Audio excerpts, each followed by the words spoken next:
Good morning everyone welcome to Abakashe Debjani आमी देवजानी और तोमरा सबाई निश्चयई खूब खूब खूब खूब खूब भालो आछो और आमिओ भालो आछि। और सकाल बेला उठे ओई जो चा बानिये निচ্ছি दुजने खाওয়া दाওয়া করব বলে। আর আজকে আকাশটা বেশ ঝলমলেই রয়েছে। আর আজকে আমাদের বাড়িতে মানে মিস্ত্রি কাজ করতে আসার কথা, তো সেটা হচ্ছে বিকেল 4টের পরে তো আসার কথা। আর আজকে প্রচণ্ড গরম, মানে রান্নাঘরে এসে দাঁড়ানো যাচ্ছে না, একটা ভ্যাপসা মতো গরম, মানে বৃষ্টি হওয়ার আগে যে গরমটা পড়ে। জানি না কবে বৃষ্টি হবে, বেশ কয়েকদিন হয়ে গেল আবার বৃষ্টিটা হচ্ছে না। বৃষ্টি হলে একটুখানি রেহাই দিচ্ছে আর তারপরে তো যেই কেসেই হয়ে যাচ্ছে। তো এখন দেখো রান্নাঘরটা পরিষ্কার করে নিচ্ছি। সকালবেলা তো চা খেয়েছি, এখনও টিফিন করা হয়নি। তো এখন রান্নাঘরটা পরিষ্কার করছি, কারণ আমি কালকে আর গ্যাসটা আর মোছা হয়নি। কালকে অনেকটা কাজের চাপ ছিল, মানে মাছ টাছ এসেছিলো, এগুলো সমস্ত রান্না বান্না এটা ওটা করে অনেকটা মানে মাছ ধুতেই আমার অনেকটা সময় লেগেছে। বিশেষ করে যে চিংড়ি মাছ আসলে না আরও সমস্যা, ওটা ছাড়াতে অনেকটা সময় লাগে। তো আজকে দেখছি সকাল থেকে ঘুম থেকে ওঠা থেকে পা টাগুলো যেন কীরকম একটা ভার ভার হয়ে আছে, মুড়তে পারছি না, এরকম একটা হচ্ছে, মানে এক্সট্রা একটা কাজ হয়ে গেছে। তো আমার হাজব্যান্ড বলছে যে হয়ে গেছে, তাহলে হাত খালি হয়েছে, তাহলে আমাকে একটু টিফিনটা দাও। নাম ঠিক আছে। চা খাওয়া হয়ে গেছিলো, তারপর আমার হাজব্যান্ড আবার মানে ও আবার বাথরুমে ছিল, তা বললো এক্ষুনি টিফিনটা খাবো না, একটু পরে। তাহলে ঠিক আছে আমি টিফিনটা দিচ্ছি। তাই জন্য গ্যাসটা মুছে নিয়ে তারপর দুজনেই টিফিন করব, হয়ে গেলে আবার বাকি কাজটা সেরে নেব। তো ওই যেটা বললাম, কালকে আর রান্নার পরে আর গ্যাস মোছা হয়নি, খুব একটা বেশি ময়লা হয়নি, তবুও সকালবেলা যখন রান্না করবো ভাবলাম একেবারে সুন্দর করে পরিষ্কার করে মুছে নিই, কারণ জিনিসপত্র রাখতে তো লাগে। তো ওই জন্য আর সেটাই আমি ভাবছি কাজ করতে করতে যে আমার মায়ের কথা। মা প্রতিদিন ভোর 5টার সময় মায়ের উঠে রান্না হয়ে যায়, মানে 5টার সময় উঠে তারপর রান্না বান্না করে। তো সকাল 7টা, 6:30, 7টার মধ্যে রান্না হয়ে যায়, কারণ রান্না করলে একটু ঠান্ডা করে বাবাকে আবার টিফিন বক্সে করে দিয়ে দেয়। তো তারপর বাবা বেরিয়ে পড়লে মা ঘর টরগুলো মুছে, গ্যাস ট্যাস মুছে, টুকটাক কাপড় জামা থাকলে সেগুলো ওই ওয়াশিং মেশিনে দিয়ে দেয়। তারপর স্নান টান সেরে পুজো টুজো দিয়ে মা একদম ফ্রি হয়ে যায়। আবার কিছু দিন বাজার যাওয়া থাকে, নিচে আমাদের নিচেই বাজার, তো সেখানে গিয়েও বাজারটা আনতে যায়, তারপর রেশন আনতে। মায়ের ওপরে এই চাপগুলো কিন্তু পড়ে। মা বাবার বয়সও হচ্ছে, দুজনে একা থাকে, কিন্তু এই চাপগুলোও তাদের মধ্যে রয়েছে। তারপর আবার যে হসপিটালে যায় সেখান থেকে যে ওষুধ দেওয়া থাকে, সেই ওষুধগুলো না সে আবার অন্য জায়গা থেকে একটা আনতে হয়, মানে যে মানে রেল ব্রিজটা আছে, সেই রেল ব্রিজের ওদিকটাতে গিয়ে সেখান থেকে ওষুধ আনতে যাওয়া থাকে। মানে এটা প্রতিদিনের ব্যাপার থাকে না, মাসে 1 দিন 2 দিন এরম থাকে। তো সেইগুলোই ভাবছি যে মা কত কাজ কত পরিশ্রম করে, আর আমি আর আমার বোন এতটা পরিশ্রম করতেই পারি না। একটু এদিক থেকে ওদিক হলেই বুঝতে পারি যে আজকে বেশি কাজ হয়ে গেছে। ওই যে বললাম কালকে মাছটা অনেকক্ষণ দাঁড়িয়ে ধুয়েছি, তো ওই জন্য যেন পায়ের ওপরে যেন বেশি চাপটা পড়েছে। তো যাই হোক, এখন এই বাসনগুলোকে এখন মেজে নেবো। তো টিফিন আমার করা হয়ে গেছে, হাজব্যান্ড খেলো, তো হাজব্যান্ডের সাথে একটু খেয়ে নিয়েছি। আর আজকে বেশি কিছু দিয়ে ওটস মাখা হয়নি, শুধু টক দই দিয়ে মেখেছি।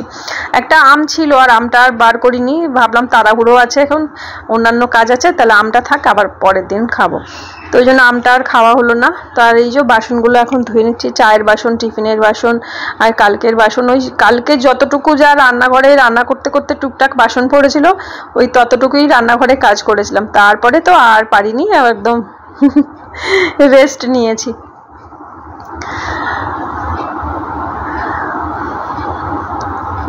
তো আজকে আর কোনো কাঁচা ধোয়া নেই, কদিন পর কাঁচা ধোয়া করেছি, সেভাবে নেই। আর কালকে যদি রোদটা ওঠে ভালো করে, তাহলে ওই তোষকটা আবার ভালো করে না উল্টে পাল্টে রোদে দেবো। তো আজকে তো ভালো রোদ ছিল, কদিন ধরে রোদটা পড়ছে, এরম রোদটা যদি পাই তোষকটা সুন্দর করে বড় ঘরে না মেঝের মধ্যেই রয়ে গেছে তোষকটা, তো ওইটাকে রোদে দিলে তারপরে আমি আবার ও ঘরে মানে পাততে পারবো।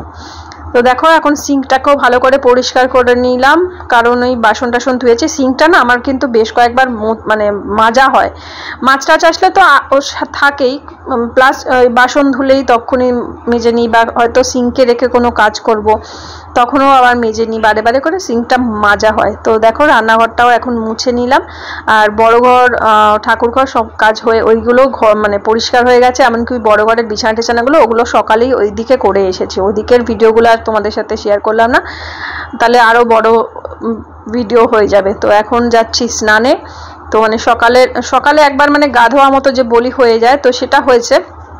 তো যেহেতু এখন এই বাসন টাসন অনেকগুলো ধুয়েছি আর প্রচুর গরম লাগছে, তখন মনে হচ্ছে না আগে গিয়ে স্নানটা সারি, তাহলে একটু শান্তি পাবো। আর আজকে না রান্না বান্নার অতটা চাপটা নেই, মানে বেশি কিছু রান্নার ঝামেলা নেই, ওই জন্য ভাবলাম স্নানটা সেরে আসি, এসেই তারপরে রান্নাটা করবো। আর রান্নাটা যদি আগে করে নিই না, তাহলে রান্নাগুলো আবার ঠান্ডা হয়ে যাবে।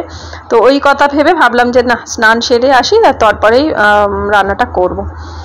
আর দেখো এখন আমি একটু মেখে নিচ্ছি স্ক্রাবার, ফেস প্যাক না, এটা স্ক্রাবার। তো এই স্ক্রাবারটা একটু লাগে আমার, মানে 2-3 দিন হয়ে গেলেই একটু স্ক্রাব করতে বেশ ভালো লাগে। স্ক্রাব করলে না, যখন বয়সটা কম থাকে তখন স্ক্রাবারের অতটা প্রয়োজন হয় না, কিন্তু বয়সটা বাড়লে বিশেষ করে শীতকালটাতে আমার স্ক্রাবারের খুব প্রয়োজন হয়। এই নাকের পাশটা আর নাকটা, এই দুটো জায়গায় যেন একটা কেমন চামড়া চামড়া মতো ওঠে, কেমন একটা খসখস করে, সেটা যদি পরিষ্কার না করি তখন হয়তো একটা দুটো হয়তো দানা দানা মতো বেরোলো, ব্রণ বেরোয় না কিন্তু একটা কেমন একটা বেরোয়, একটা দুটো হয়তো দানা বেরোলো, তারপর আবার স্ক্রাব করে পরিষ্কার করে নিলে, মানে আসলে লোমকূপটা ঢাকা পড়ে গেলেই এই সমস্যাটা হয়। তো ওই জন্য স্ক্রাবটা করলাম। আর এখন এই যে বালতিতে ডেটল নিচ্ছি, কারণ জামা কাপড় আমি ডেটল জলেই ধুই, আর এমনি ওয়াশিং মেশিনে ডুবিয়ে দিয়ে রাখি জামা। আবার বারে বারে যেহেতু আমার এতগুলো জামা চেঞ্জ করতে হয়, তাই জন্য ভাবলাম না ধুয়ে মিলে দিয়ে আবার আমার লাগবে। আসলে এই যে জামাগুলো যে মিলছি, যে সবুজ রঙের যে জামাটার পরে মিলবো, ওই জামাটা এতটাই পরে আরাম, মানে একদম বলা যায় নেতার মতো, এতটুকু ছেড়ে নি, শুধু রংটা ফেড হয়ে গেছে, কিন্তু পরে ভীষণ আরাম। তো ওই জন্য আমি এই নাইটিটা পরেই বিশেষ করে রান্না বান্না করি, আমাকে অতটা তোমাদের দেখাই না, কারণ দেখলে হবে ইস এরম রংচটা একটা নাইটি পরে আছে ঘরে। কিন্তু কি করব বলো, রান্নাঘরটা এতটা পরিমাণে গরম, আর রান্নাঘর মানে কি সঙ্গে সঙ্গে শুধু কি রান্না থাকে, তার সাথে হয়তো উঠোনে দৌড়ে গেলাম, দৌড়ে আসলাম, এই ব্যাপারগুলো থাকে। আর ঘরে একটা হাতের কাছে হাউস কোট রেখে দিই, হয়তো কেউ আসলো ঝট করে হাউস কোটটা তার উপর চাপিয়ে নিলাম। তো ওইটাই বলছি যে এরকম যে কতগুলো আমার নাইটি আছে, ওই জন্য ব্যাক ক্যামেরায় আমাকে আর দেখতে পাও না, সেই নাইটিগুলো পরি। আর আমার হাজব্যান্ড বলবে তোমার কি নাইটির অভাব, এত নাইটি আছে এগুলো। আরে বাবা এইগুলো তো গরমের সঙ্গী, কি বলবো, পরে যে কি আরাম পাই এই নাইটিগুলো, আর বলার নেই। তো যাই হোক, ওদিকে ভাত বসিয়েছি, ওদিকে কড়াইটা বসালাম। বেশি কিছু রান্না করব না, শুধু ভাত করব আর একটু ডাল করব, মুগ ডাল করব, আজকে আমাদের নিরামিষ। আর একটু পটল ভাজবো, আর একটা মিক্স সবজি রান্না করা রয়েছে, আর করলা সেদ্ধ করা আছে, তো ওই জন্য আজকে রান্নার ঝঞ্ঝাটটা নেই। তো ভাতটা বসিয়েছি, ডালটা ওদিকে বসাবো, আর এদিকে পটলটা ভাজবো। তো এইটুকু সময় যার যেটুকু রান্নাঘরে আছি, মাঝে মাঝে পাখাটা চালিয়ে বসছি, আর তারপরে আবার বড় ঘরে গিয়েও বসছি, যেহেতু ঘরের কাজকর্ম সমস্ত শেষ হয়ে গেছে, অন্যান্য কাজ, আর তো ওই জন্য আর অতটা অসুবিধা হচ্ছে না। তো রান্না করছি আর মাঝে মাঝে ওই ঘরে গিয়ে বসছি। আগে যখন আগের কথা বলছি, যখন আমাকে এই ঘরের এই কাজগুলো করতে হতো না, মানে ঘর মোছা, বাসন মাজা, মাছ কাটা, কাঁচা ধোয়া করা, জামা কাপড় মেলা, এগুলো কিছুই করতে হতো না, সেই সময় শুধু রান্নাটা থাকতো আর সকালবেলা টিফিনের ব্যাপারটা থাকতো। টিফিনটা তখন আমার বেশ ভালোই হতো, চাউমিন, এগরোল, পাস্তা, লুচি, পরোটা, মানে যা যা হয়, মানে রান্নার উপরেই আমার যা চাপটা তখন থাকতো। এখন রান্নার চাপটা অনেকটা ওই মানে সকালে টিফিনের চাপটা সত্যি এখন আর নেই। মানে এখন যে ধরনের খাবার খাই, আগে তো ভাবাই যেত না যে এই ধরনের খাবার খাওয়া যায়, মানে আমি পারতাম কিন্তু হাজবেন্ডের ওসব পোষাবে না। তো এখন এই মুগ ডালটা প্রেশার কুকারে দিয়ে সিটি দিয়ে নেবো, আর মুগ ডালটা একটা সিটি দিলে হয়ে যায়, এত সুন্দর, পুরো হাতে ধুতেই যেন মনে হয় গলে যায়। আর অন্যান্য সময় বাটিতে করে বসাই, তো আজকে প্রেশার কুকারটা ফাঁকাই ছিল, ভাবলাম না প্রেশার কুকারেই বসিয়ে দিই। তো যেটা বলছিলাম, তো শুধু জামা কাপড় তোলার কাজটা থাকতো, বিকেলবেলা জামা কাপড়টা গোছাতাম আর টিভি দেখতাম, এই কাজ ছিল। তাতে আমার একটুটুকু সময় কাটতো না, যে কি বিরক্ত লাগতো কি বলবো। টিভিটা দেখেই যা সময় কাটানোর সেটাই করতাম। আর যদি লোডশেডিং হয়ে যেত, ওরে বাবা, তাহলে তো টিভি দেখতে পারতাম না। বিশেষ করে লোডশেডিং হয়ে গেলে আমাদের এখানকার যে লোকাল কেবল লাইন যে থাকতো, সেখানে একদমই ছবিটা টিভিতে আসতো না।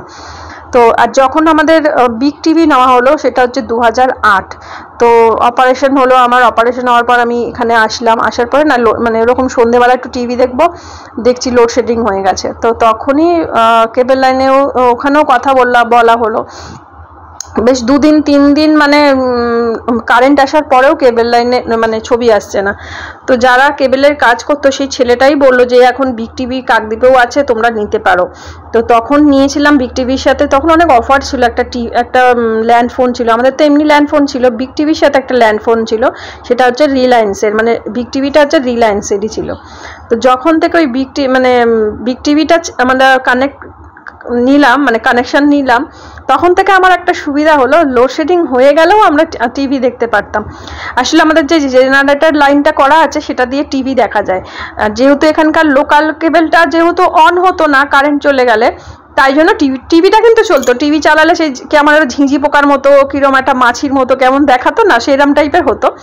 কিন্তু বিগ টিভিটা নেওয়াতে আমার একটা ভালো মতো সময় কাটলো, কারণ কারেন্ট যাই যাক মানে সেটটা তখনই প্রথম ওই সেটটা বক্সটা আমি ইউজ করা জানলাম যে এরকম ব্যাপারটা হয়। সে রিচার্জ করা, ওরে বাবা, রিচার্জ করতে বলা যে ফোন থেকে রিচার্জ করা যায়, মানে যে বিগ টিভির যে ফোনটা দিয়েছিল সেখান থেকে, সেটা পারতাম না। মানে সে যে কি মানে কাণ্ড হতো তারপরে তো শিখে গেছিলাম যে ঘরে বসে রিচার্জ, ল্যান্ড ফোন থেকে রিচার্জ করা। একটা আবার সেই টপ আপ দেওয়া থাকতো ছোট ছোট, সে কত জমেছিল, সব একদিন আলমারি পরিষ্কার করার পর ফেলেছি, থাকলে ভালো হতো, একটু এখন ভিডিও শেয়ার করতে পারতাম।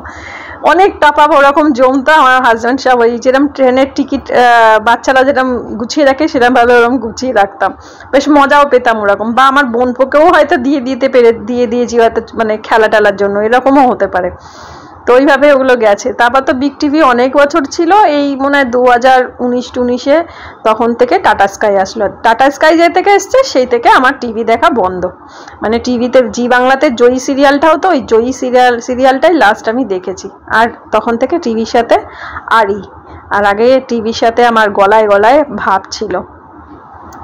আর এখন ফোনই হচ্ছে এখন জীবন, ফোনের মধ্যেই টিভি আছে, রেডিও আছে। আর যেটা বলছিলাম যে কাজকর্মের কথা তো ছিলই না, আমি এই 11টার দিকে আসতাম, এখন যেরকম 12টার সময় রান্না বসাই, আগে আসতাম 11টার সময় রান্না করতে।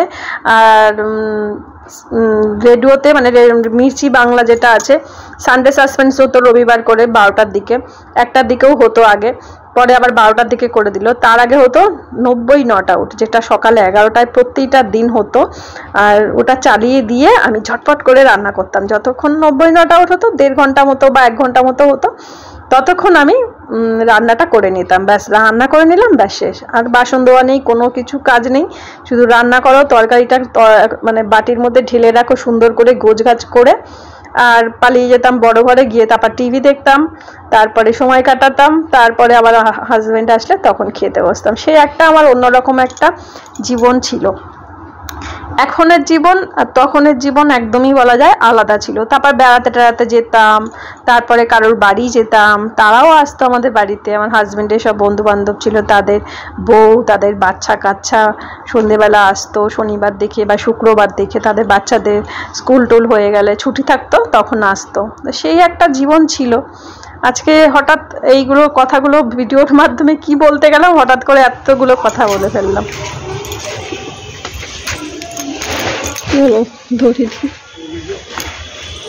দড়িটা ঠিক করছিল।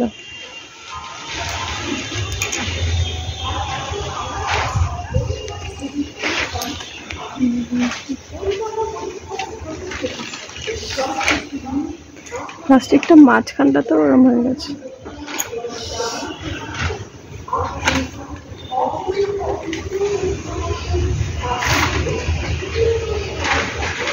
সাদা প্লাস্টিক ঘরে কিছুটা দেখলাম, ওটা কি বিছানায় পাতার জন্য? দুটো পিস নিয়ে এসেছি, একটা ওই জায়গাটা ছেড়ে দিত, ডাবল পরে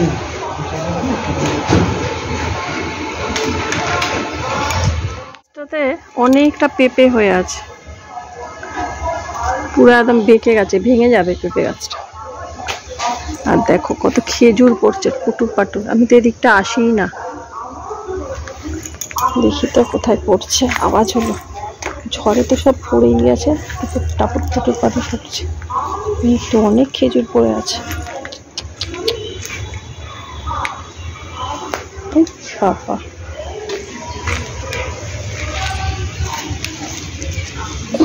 পাখিতে খেয়ে ফেলছে, এটাকে একটু গোটা পেয়েছি।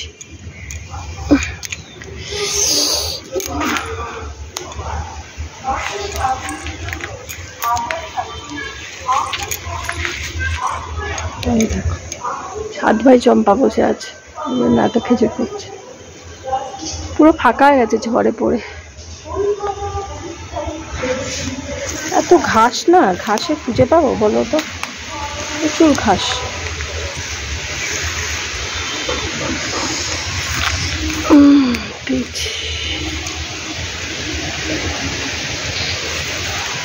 বৃষ্টির জন্য এদিকটা আসিনি, 3টে খাই।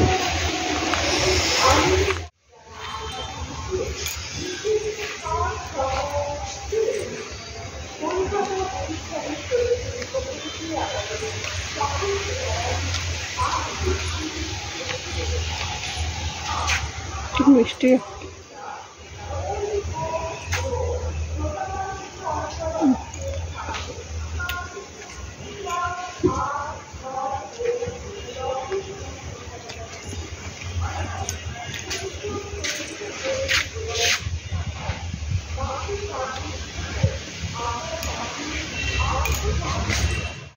সারাটা দিন প্রচুর রোদ থাকে, আর ওরা না রাজমিস্ত্রির কাজ করে, আর এগুলো হচ্ছে মানে ফ্রি টাইম, মানে 3টে পর্যন্ত মানে ওরা রাজমিস্ত্রির কাজ করে, তারপরে ফ্রি হয়ে যায়, ওরা বাড়ি ফিরে যায়।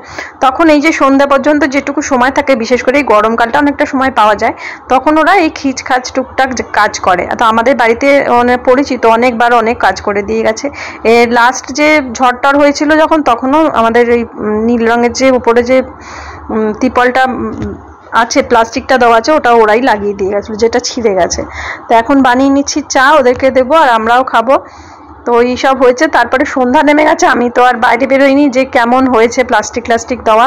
প্লাস্টিক শুনছি একটুখানি মানে মাপে কম পড়েছে, পরে কালকে সকালে তোমাদের সাথে শেয়ার করব।